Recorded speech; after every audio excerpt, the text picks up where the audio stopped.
Du matériel roulant pour le programme élargi de vaccination, plus de 800 motos pour faciliter la mobilité des agents sur le terrain. L'idée, c'est de couvrir tout le pays, même les zones les plus reculées. L'ONG Stateview International livre son rapport d'enquête en Guinée sur les relations entre les gouvernants et gouvernés. D'autres paramètres tels que l'électrification et les conditions de vie des citoyens sont pris en compte.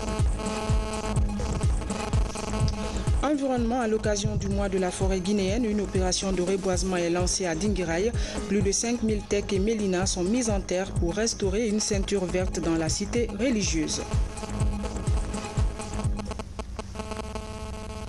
Mesdames et messieurs, bonsoir et bienvenue. Avant de développer ces titres, ce décret dès 2018-139 PRG-SGG portant nomination du directeur de cabinet de la primature. Le président de la République décrète, article 1er. Madame Bangoura Nyalin Kondé, précédemment directrice de cabinet à la primature, est nommée directrice de cabinet de la primature avec rang de ministre. Article 2. Le présent décret qui abroge toutes dispositions antérieures contraires prend effet à compter de sa date de signature, sera enregistré et publié au journal officiel de la République. Conakry le 8 août 2018, professeur Alpha Condé. Décret dès 2018-140 PRG-SGG portant nomination de hauts cadres à la primature. Le président de la République décrète, article 1er. Les hauts cadres dont les prénoms et noms suivent sont nommés dans les fonctions ci-après au cabinet du Premier ministre. Directeur de cabinet adjoint, M. Malik Tidjan Touré, économiste précédemment conseiller technique auprès du Conseil présidentiel des investissements et des partenariats publics-privés. Chef de cabinet, Mme Safiatou Diallo, économiste précédemment assistante technique à la gouvernance à la primature. Article 2. Le présent décret qui abroge toutes dispositions antérieures contraires prend effet à compter de sa date de signature, sera enregistré et publié au journal officiel de la République. Conakry le 8 août 2018, professeur Alpha Condé. Décret dès 2018-141 PRG-SGG portant nomination de hauts cadres à la primature. Le président de la République décrète. Article 1er. Les hauts cadres dont les prénoms et noms suivent sont nommés dans les fonctions ci-après au cabinet du Premier ministre. M. Kader Yassine Bari, précédemment conseiller spécial, est nommé conseiller spécial chargé de la coordination des programmes et comités techniques de coopération avec rang de ministre conseiller. M. Ansoumane Kamara, précédemment haut cadre au ministère français de l'économie et des finances Paris-Bercy, conseiller pour les affaires européennes et internationales, est nommé conseiller spécial chargé de l'économie, des finances et du budget, coordinateur du pôle transformation économique durable et inclusive. M. Ibrahima Kamara, précédemment conseiller technique principal auprès du Conseil présidentiel des investissements et des partenariats publics-privés, est nommé conseiller technique principal. M. Chérif Aïdara, précédemment conseiller technique auprès du Conseil présidentiel des investissements et des partenariats publics-privés, est nommé conseiller personnel. Article 2. Le présent décret qui abroge toutes dispositions antérieures contraires prend effet à compter de sa date de signature, sera enregistré et publié au journal officiel de la République. Conakry le 8 août 2018, professeur Alpha Condé. Décret dès 2018-142 PRG-SGG portant nomination de hauts cadres à la primature. Le président de la République décrète. Conseiller chargé du secteur éducatif et de la formation professionnelle. M. Aruna Berete, précédemment conseiller chargé du secteur de l'éducation. Conseiller chargé de la gouvernance, de l'administration du territoire et de la décentralisation, M. Ibrahima Silla, précédemment conseiller à la gouvernance. Conseiller politique chargé du dialogue social et du renforcement de l'état de droit, M. Mohamed Mounir Kamara, précédemment conseiller politique. Conseiller chargé de la diplomatie, du développement et des relations internationales, M. Lao Bangoura, en poste au ministère des Affaires étrangères et des Guinéens de l'étranger. Conseiller chargé de la communication et des relations avec la presse, M. Djan Diallo, journaliste précédemment consultant en communication. Conseiller chargé du contrôle et de l'éthique, M. Fodé Oumar Touré, précédemment président de l'autorité de régulation des marchés publics. Conseiller chargé de l'énergie et des hydrocarbures, Ibrahima Khalil Touré, ancien directeur du projet de mine Alcoa. Conseiller chargé des affaires fiscalité, de la mobilisation et de la sécurisation des recettes, M. Ibrahim Afana Freddy Kamara, précédemment conseiller chargé des questions fiscales. Conseiller chargé du commerce, du tourisme, de l'hôtellerie et de l'artisanat, M. Boubacar Ba, précédemment conseiller chargé du secteur du commerce extérieur. Conseiller chargé du développement rural, M. Morlaï Touré, précédemment conseiller technique auprès du Conseil présidentiel des investissements et des partenariats publics-privés. Conseiller chargé des affaires juridiques, Mme Oumou Fofana, ancienne secrétaire générale du ministère de l'Urbanisme, de l'Habitat et de la Construction. Conseiller chargé de la santé et de l'hygiène publique, Dr Younousa Balo, précédemment conseiller chargé de la santé. Conseiller chargé du secteur privé, des investissements et du partenariat public-privé, M. Séni Pierre Fofana, précédemment conseiller diplomatique. Conseiller chargé de l'action sociale, des sports et de la culture, M. Mohamed Kondé, économiste, précédemment membre de la cellule suivi-évaluation des projets. Conseiller chargé de l'inclusion, de l'emploi et de l'entrepreneuriat des jeunes et des femmes, Mme Gariatou Diallo, précédemment directrice générale adjointe de l'Agence guinéenne pour la promotion de l'emploi. Conseiller chargé des transports, M. Simon Pierre Camara, précédemment membre de la cellule suivi-évaluation des projets, chargé des secteurs de l'action sociale, de la jeunesse et du sport. Conseiller chargé de l'urbanisme et de l'aménagement du territoire, M. Tiani Yansane, précédemment conseiller chargé des infrastructures. Conseiller chargé des travaux publics, M. Fodé Kaba Diaby, ingénieur génie civil, ancien directeur du Fonds d'entretien routier. Conseiller chargé de l'industrie et des PME, M. Wessou Nabé, confirmé. Conseiller chargé des mines et de la géologie, M. Abdou Karim Silla, précédemment conseiller chargé du secteur des mines. Conseiller chargé des télécommunications et de l'économie numérique, M. Ibrahima Sori Keïta, précédemment consultant expert chargé des opérations et des relations institutionnelles du projet ID4 ou WARI. Conseiller chargé de l'environnement et de l'assainissement, colonel Mathias Rodolphe Abba, précédemment conseiller chargé du secteur de l'environnement. Conseiller chargé de mission, Mme Fatima Kassouri Bangoura, économiste financier. Conseiller chargé de mission, M. Cheikh Souaré, précédemment assistant du ministre d'État à la présidence chargé du Conseil présidentiel des investissements et des partenariats publics-privés. Chef de protocole, M. Daouda Souma, confirmé. Article 2. Le présent décret qui abroge toutes dispositions antérieures contraires prend effet à compter de sa date de signature, sera enregistré et publié au journal officiel de la République. Conakry le 8 août 2018, professeur Alpha Condé. Décret D 2018-143 PRG-SGG portant nomination de cadres à la primature.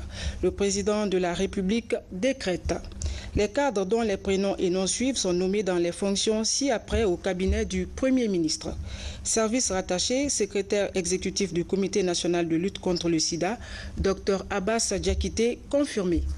Établissement public, le directeur général de l'Agence nationale de la gouvernance électronique et de l'informatisation de l'État, M. Mori Kamara, confirmé. Article 2. Le présent décret qui abroge toutes dispositions antérieures contraires prend effet à compter de sa date de signature, sera enregistré et publié au journal officiel de la République.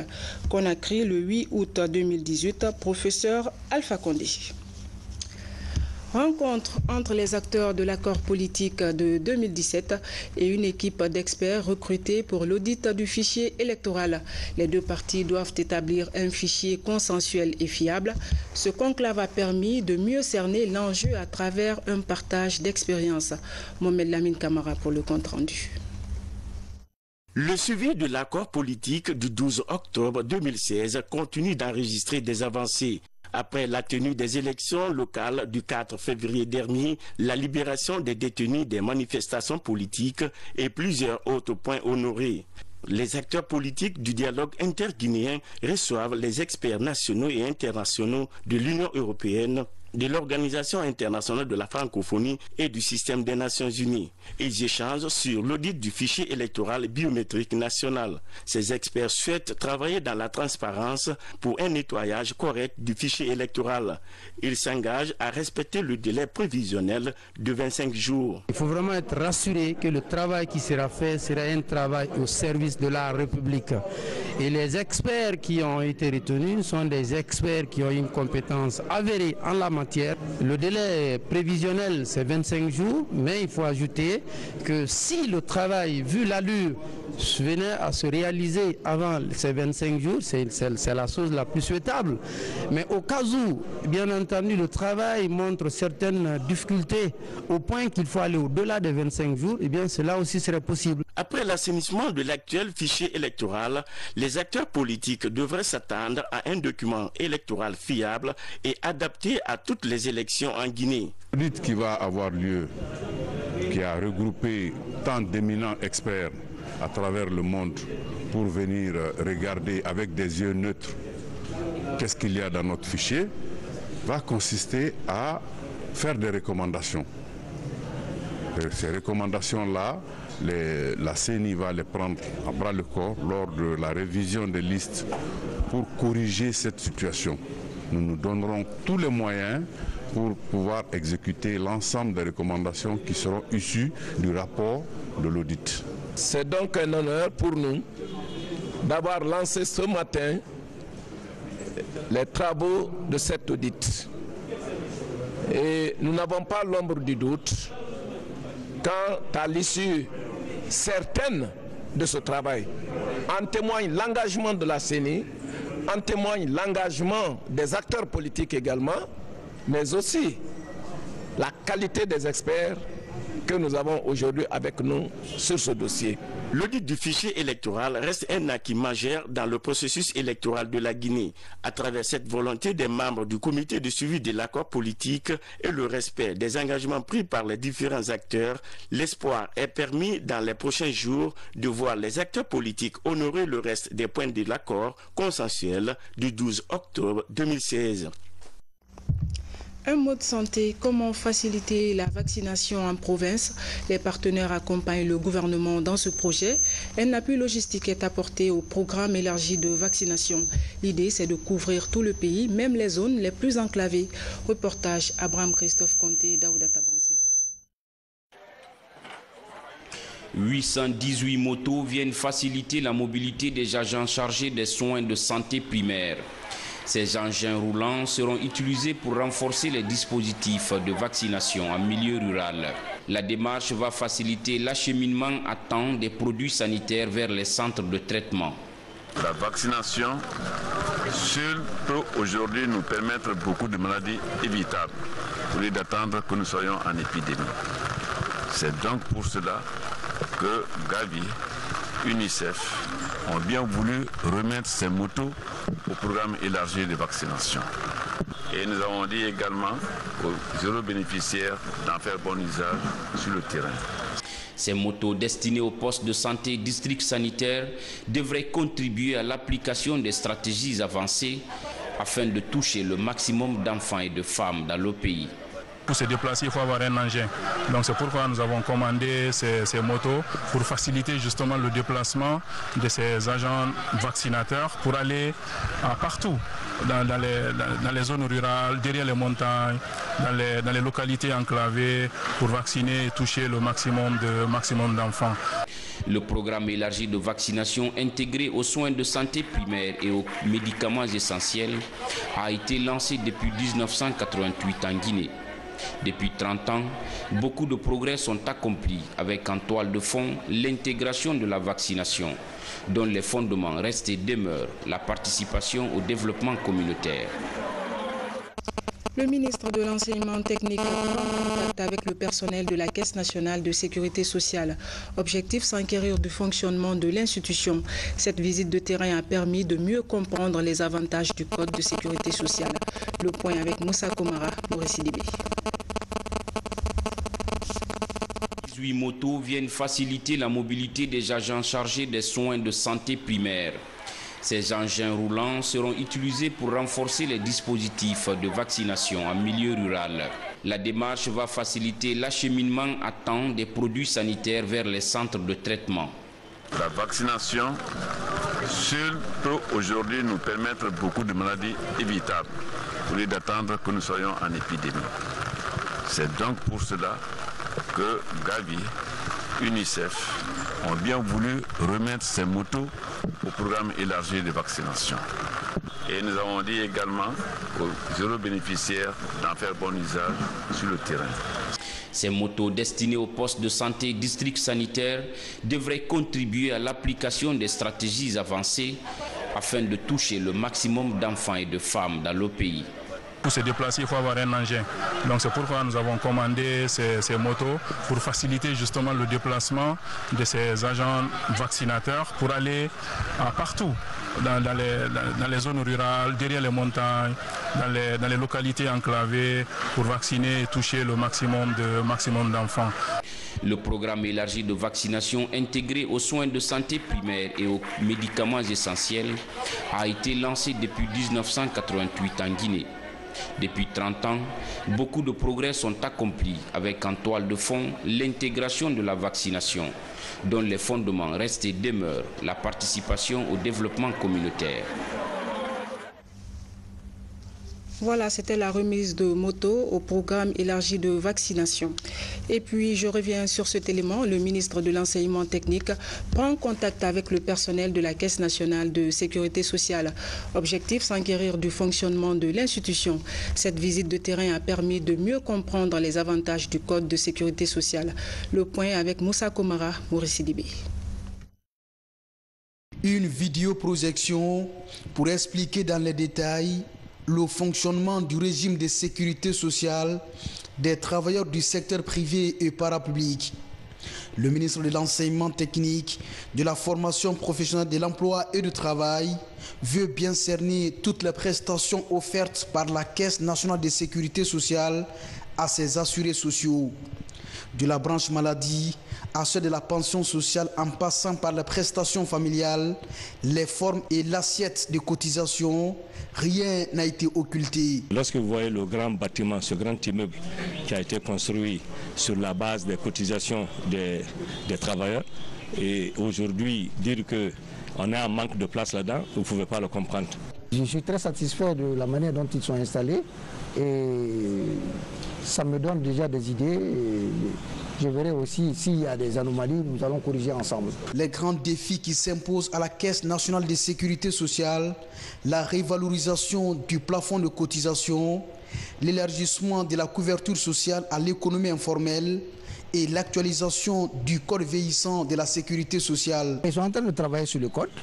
Ils vont me préparer une communication et ensemble nous allons finaliser et pour que ça soit disponible dans les meilleurs délais à la disposition des assurés sociaux. Parmi les réformes menées à la CNSS, la bancarisation de plus de 2500 retraités et la mise en place d'un système de vérification des comptes et de détection des fraudes. Justice, un stage pour former l'administration pénitentiaire dans la prise en charge des détenus. Plusieurs greffiers de prison y prennent part pour renforcer leurs connaissances. La formation va durer 3 jours. Compte rendu, Karnoun Sabah. À Kindia, plus d'une vingtaine de greffiers de prison venus des 4 régions du pays et de la zone spéciale de Conakry échangent sur le renforcement des capacités professionnelles. La rencontre vise à améliorer la qualité du service public dans les prisons pour un meilleur respect des droits des détenus. Nous n'avons pas de données mises à jour au sein des prisons. Et au niveau de la Direction nationale de l'administration pénitentiaire, du ministère de la Justice, lorsque nous avons besoin de données relatives à une prison, il est difficile de les obtenir. Et pourtant, ce sont ces greffiers-là qui sont chargés de jouer ce rôle. C'est pour cette raison que nous avons voulu les former au métier de greffier, renforcer leur capacité sur le travail à faire, la collecte, le traitement des données dans une prison, la remontée des données et la mise à leur disposition d'outils simplifiés à utiliser pour la collecte de ces données. Cette formation devra aider les greffiers de prison à disposer d'une base de données régulièrement alimentée et mise à jour des personnes en détention.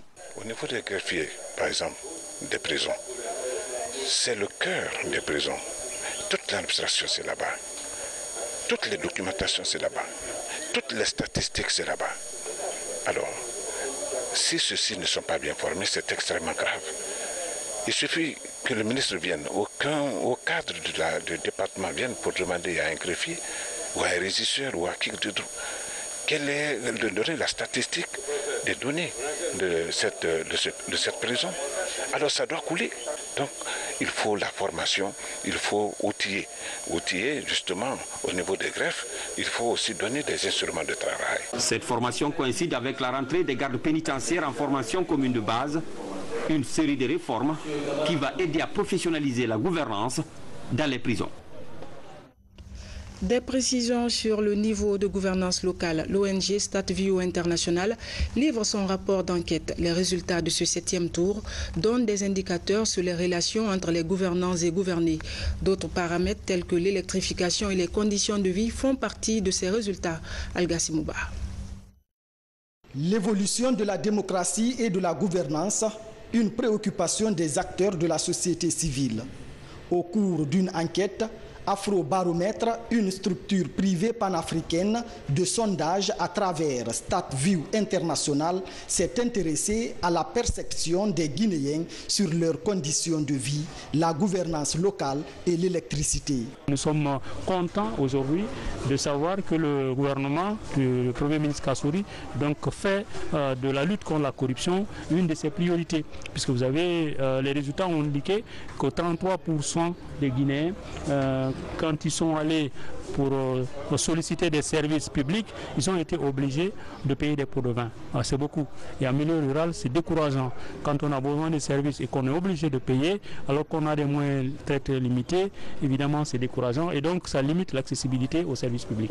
Ces enquêtes de ce 7e tour d'Afrobaromètre sont menées sur 1200 adultes de la Guinée. Je crois que Afrobaromètre doit soit trimestriellement ou semestriellement, déposer son rapport au niveau du gouvernement qui va permettre au gouvernement de poser des actes, de prendre des dispositions nécessaires en vue d'améliorer les conditions de vie de sa population. C'est un devoir. Afrobaromètre est un réseau de recherche panafricain qui mène des enquêtes d'opinion publique sur plusieurs sujets comme la démocratie et la gouvernance économique. Une façon de donner la parole aux sans-voix. La problématique des finances islamiques, les cadres de l'ONFPP, Office national de formation et de perfectionnement professionnel, sont en stage. Les cours pratiques sont donnés par une équipe de la Banque islamique de Guinée. Les détails avec Komara Moussa. Le concept est nouveau en Guinée, mais il a déjà pris son envol dans certains pays de l'Afrique il y a quelques années. Il s'agit de la finance islamique, une discipline transparente qui repose sur des activités bancaires conformes à la loi coranique, à savoir la charia. La finance islamique est une finance qui est venue s'ajouter à la finance conventionnelle, mais avec une certaine spécificité, notamment au niveau de l'accompagnement et au niveau de partenariat. Nous avons le produit de partenariat où la banque donne de l'argent à un client, le client va travailler avec et la banque serait rémunérée sur le résultat.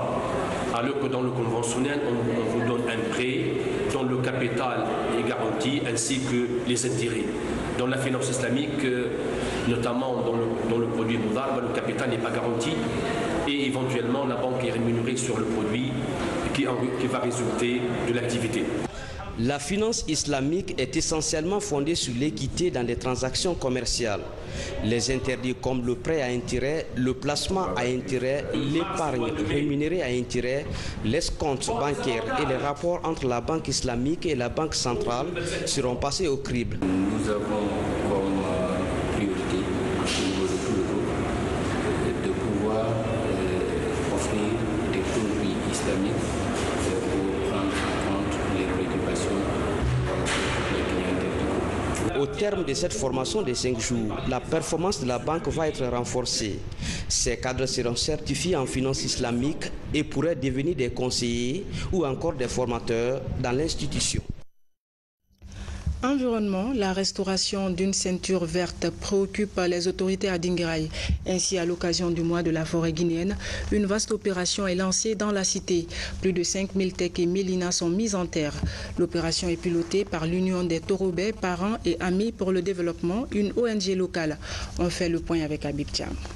Dinguiraye en a assez de l'exploitation forestière, des cultures sur brûlis et les feux de brousse. Ses fils du terroir et autres familles proches de Dinguiraye veulent redonner espoir à la nature. À Kebalemba, principal siège des installations d'adduction d'eau de la ville sainte, s'amorce cette journée de reboisement avec le soutien des autorités préfectorales et celles de l'environnement. Dinguiraye est en train de faire un vaste reboisement. Nous devons lutter pour que le lion rouge ne rentre pas en Guinée. Qu'est-ce que j'appelle le lion rouge? C'est le désert. L'activité que nous venons de mener aujourd'hui va nous donner la force et le courage de faire le suivi. Plus tard dans la journée, l'ONG Itopad a arpenté les collines et les grottes de Djelikourou. Le village abrite le deuxième site d'approvisionnement de la ville en eau potable. Là encore, des milliers de plants parmi le teck et le mélina ont rejoint une forêt en difficulté et qui reçoit à peine quelques gouttes d'eau en plein août. Ça va vraiment couvrir entièrement les cours d'eau et protéger le cours d'eau pour d'éventuels cas de sécheresse. Et là, il a montré un patriotisme, parce qu'il n'est pas le seul de Dinguiraye à Conakry, mais il a été le seul à avoir eu l'initiative de faire de telles actions. L'opération est tout simplement un signal envers la communauté, renforcé par la promesse d'un suivi permanent de ce projet de restauration de la nature. El Haj Bailali dit s'acquitter d'une mission urgente. Lorsqu'on était tout petit, on venait à Kebalé ici. On ne pourrait pas, même en ce moment, on ne pourrait pas traverser cette rivière. L'année passée, je suis venu ici et regardez, l'eau n'est même pas sur le marigot. Et tous les bois aussi sont rasés. Et dès que Dinguiraye n'a plus d'eau, où on va chercher d'eau? Il faut sortir. Donc on est venu pour reboiser. La sous-préfecture de Kalinko est la base arrière de cette action d'âme nature.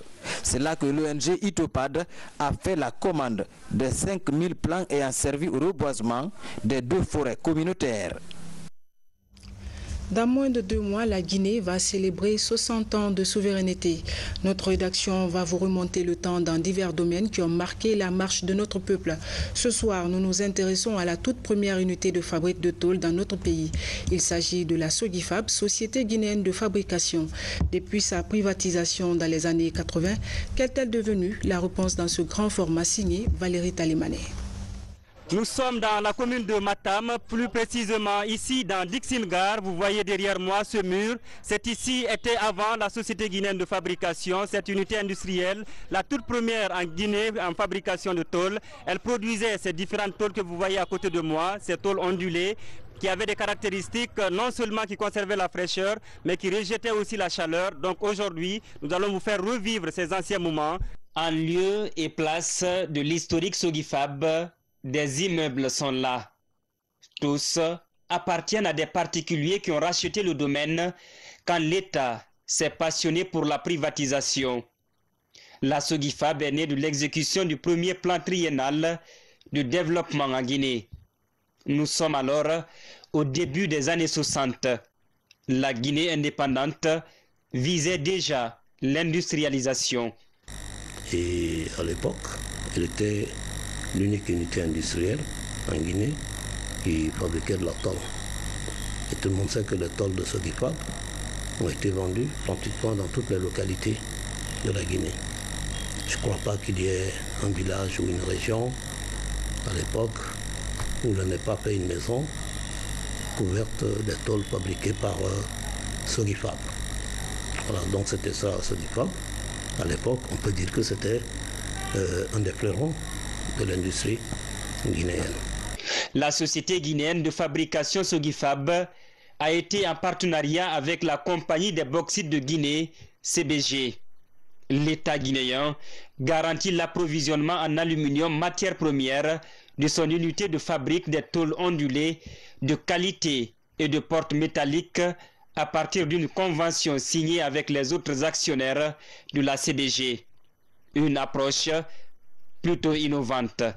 L'usine devait être construite par les partenaires de Alco Aluminium Company, de CBG, pour assurer l'approvisionnement de la cité de Kamsar et de Sangaredi pour les couvertures, les tôles. À l'époque, c'était les tôles seulement et les ustensiles de ménage.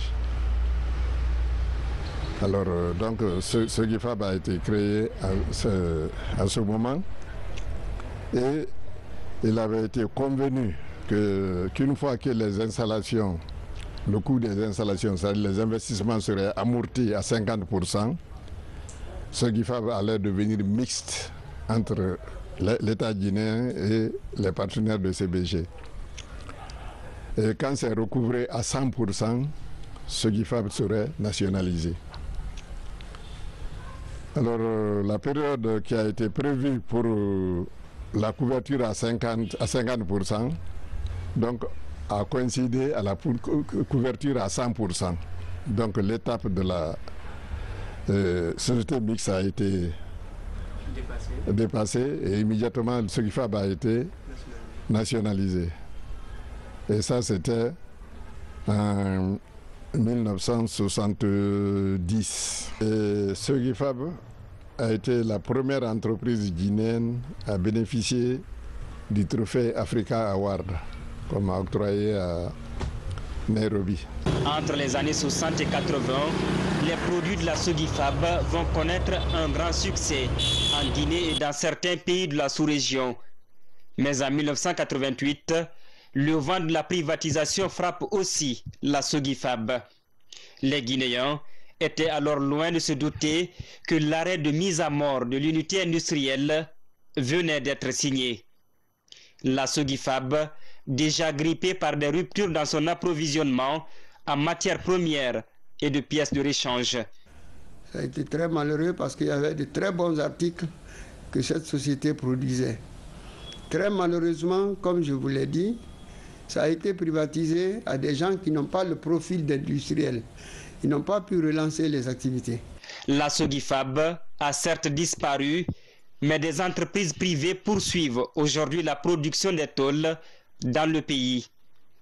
Mais cet ancien directeur général de la SOGIFAB est dans un état plus que nostalgique. Nostalgie, c'est un mot que je n'aime pas beaucoup. Parce que moi je dirais simplement, et je l'ai souvent dit, mieux vaut ne pas savoir que de savoir. Parce que quand tu sais les choses, c'est de l'amertume plutôt. C'est plutôt de l'amertume. Moi, je sais que ce GIFAB représentait pour la Guinée et même de devenir pour la sous-région. Les pays voisins venaient prendre la tôle en Guinée pour aller couvrir leurs maisons. Les ouvertures là, c'était une révolution. Ce GIFAB était devenu une entreprise régionale. Alors, quand j'ai vu qu'on a bradé tout ça là, d'une façon vraiment, ça me fait mal. Après l'arrêt de la production en 1988, la société guinéenne de fabrication a connu 2 tentatives de relance sans succès. Des privés étaient à l'initiative. Depuis, plus aucune manifestation d'intérêt. Le temps a fait son effet. La SOGIFAB est tombée dans l'oubli. Le patrimoine foncier même est occupé pour d'autres fins. Mais dans les archives du département de l'industrie, le nom de l'un des tout premiers fleurons industriels de la Guinée demeure inscrit comme un bien public encore dans le portefeuille de l'État. Merci Valérie pour ce grand format. Et pour terminer, des cadeaux de fidélité pour 29 clients de la société Satina Guinée. Plusieurs lots ont été remis aux heureux gagnants d'un concours qui avait été lancé il y a quelque temps. Cette société est présente sur le continent depuis plus de 8 ans. C'est un public reportage de Safiatou Kondé, Mounir Bari. vise à récompenser les clients pour leur fidélité. Biscrème, avec son goût irrésistible, est un produit très prisé dans le marché à cause de ses vitamines attestées par les spécialistes. Ces consommateurs bénéficient désormais de divers cadeaux pour stimuler l'envie de participer à la tombola. À travers cette tombola, Satina Guinée encourage la scolarisation, la formation des jeunes Guinéens et ambitionne également de lutter contre l'immigration clandestine. Avec les temps très durs qu'on a en ce moment, je pense que c'est un bon geste de la part de la société pour vraiment encourager la jeunesse à aller à l'école parce que l'éducation est primordiale. Et l'heureux gagnante de la moto, la très chanceuse. Donc on va procéder au même tirage encore, les mêmes lots qui vont être gagnés très prochainement. Ces cadeaux composés d'une moto Happy, d'une bourse scolaire, d'un iPad, d'un iPhone qui offrent d'énormes opportunités à ses clients. J'ai eu la chance de gagner la bourse scolaire à travers le tirage organisé par la société Satina autour de son produit Biscrème. Donc le tirage, le jeu a eu lieu à l'Abbé. On a acheté, disons, des paquets de Biscrème, on a mangé, on a pris des sachets qu'on a placés dans une enveloppe, on a mis notre adresse. Personnellement, après j'ai placé l'enveloppe dans l'urne. Et j'ai été très surpris de recevoir l'appel d'un agent de la société Satina pour me dire que j'ai eu la chance d'avoir un chèque de 4 000 $. J'ai gagné une moto Happy. Je suis très contente et je demande aux autres de participer à la tombola. Après le dépouillement et le tirage au sort, l'huissier de justice revient sur les règles du jeu et tente de rassurer les participants sur la crédibilité de la tombola. Au total, il y a 29 gagnants, dont 25 qui vont gagner des t-shirts, des casquettes et 10 paquets, 10 biscuits. Et les autres 4 gagnants, il y a un gagnant d'une moto, iPad, deuxième gagnant, troisième une bourse. Et puis ensuite, comment dirais-je, iPhone. Ce qui fait au total 29 gagnants. Depuis 2010, Satina Guinée livre sur le marché guinéen ses produits et est présente dans la sous-région. Chaque année, elle s'investit dans la lutte contre la pauvreté et l'immigration clandestine. Mesdames et messieurs, ce journal prend ainsi fin. Merci à vous tous de nous avoir reçus chez vous. Demain, vous serez avec Fana Souma. Les programmes continuent sur notre site internet www.rtgcoloma.info. Bonsoir et à très bientôt.